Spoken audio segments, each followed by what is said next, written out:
Okay, let's look at a quotient rule problem here. Got to find the second derivative here. So we find the first derivative, derivative of the top times the bottom minus the top times the derivative of the bottom all over the bottom squared. Right? Then we want to clean this up a little bit. And to clean this up, we could distribute up here, or we could factor. Since we have a common factor, we got two terms, kind of like the last problem. So if we factor out this 2x, what's left? We've got x squared minus 1 minus x squared plus 1 up top. All over x squared minus 1 squared. And that we cleans up down here. We got x squared minus x squared. That is 0. And we've got negative 1 minus 1.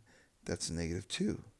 So this whole thing here becomes negative 2. This whole thing. So we have negative 2 times 2x. And that is going to be negative 4x. Okay. Again, you'll get the same thing if you distribute that 2x out. I don't know, not necessarily. They both work well. I'll say that way. Okay, so what's next? Well, we're ready. That's g prime of x. Keep track of what it is. Make sure you're labeling your derivatives. This is the second derivative. Derivative of the top is negative 4 times the bottom minus the top times the derivative of the bottom. Now, derivative of the bottom is going to take some chain rule here. So let's do our chain rule here. Bring the 2 down, so derivative of the outside. 2 times x squared minus 1, subtract 1. It'll be the first power. Times the derivative of the inside, which is 2x. Okay, all over the bottom squared, which will be x squared minus 1 to the 4th. Just got to clean this up now. Let's go ahead and multiply those together there. Remember, don't distribute this negative 4. You got a squared here. Okay, can't distribute that, so leave it alone for now. And we've got, let's see, negative 4x times 2 times 2, that'd be 4 times, that'd be 8, 16. So we have, and it's negative, so it's going to be a plus 16x squared times x squared minus 1. We don't need that first power there. All over x squared minus 1 to the 4th. And we don't need this little parenthesis here. Now, notice we've got the only parentheses we've got here is this x squared minus 1. So we're going to be able to factor that out and do some canceling here. So let's go ahead and do that. Again, keep an eye out for that factoring. It's going to save you a lot of work rather than simplifying.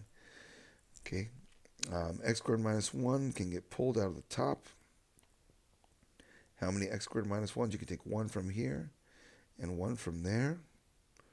And so this is negative 4 times x squared minus 1 plus 16x squared all over x squared minus 1 to the 4th. Okay, and now we can cancel this with one of these. And we'll distribute the top, and we're just about there. Let's see, we've got negative 4x squared plus 16x squared. That's 12x squared. Don't forget to distribute this negative 4. Negative 4 times that. Negative 4 times negative 1 is positive 4. So all this is algebra here. A lot of algebra fast. So make sure you do your proper algebra there. All right, I think we got it. That's about as clean as we're going to get. Remember, it's not going to do us any good to multiply this out. If we multiply this out, we're not going to be able to cancel, because the only way we can cancel things is if we cancel factors. And you could factor a 4 out of here, but nothing's going to cancel. So this is what we want. So next, we need to ask our questions. We need to ask what makes this 0. We want g double prime equal to 0, or we want g double prime equal to doesn't exist.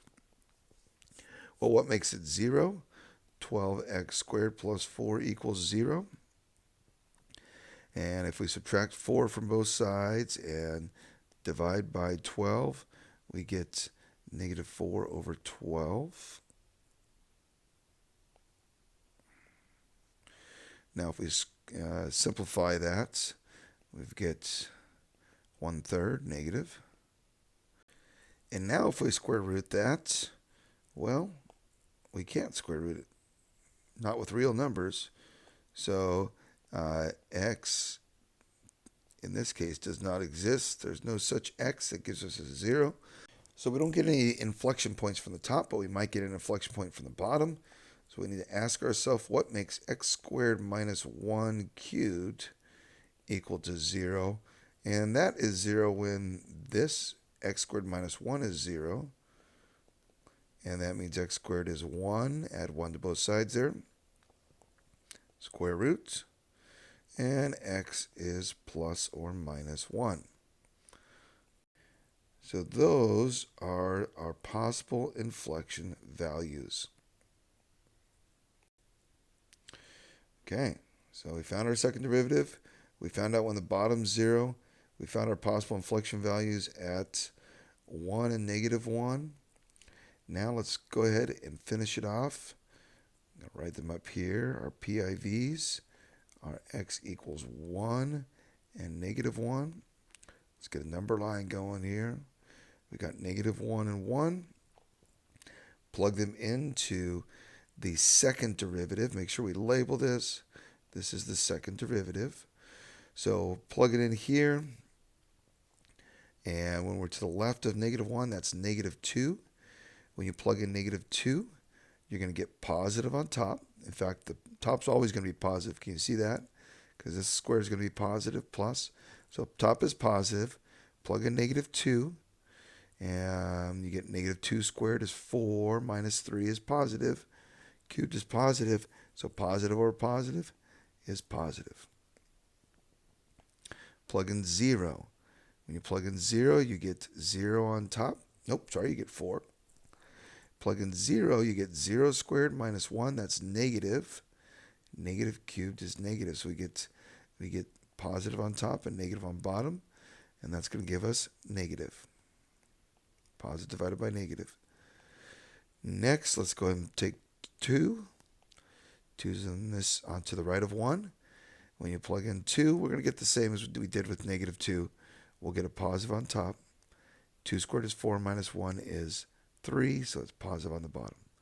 Positive divided by positive is positive. All right, there we have it.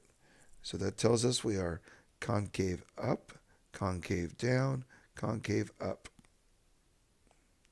Okay, so we're concave up. A different color.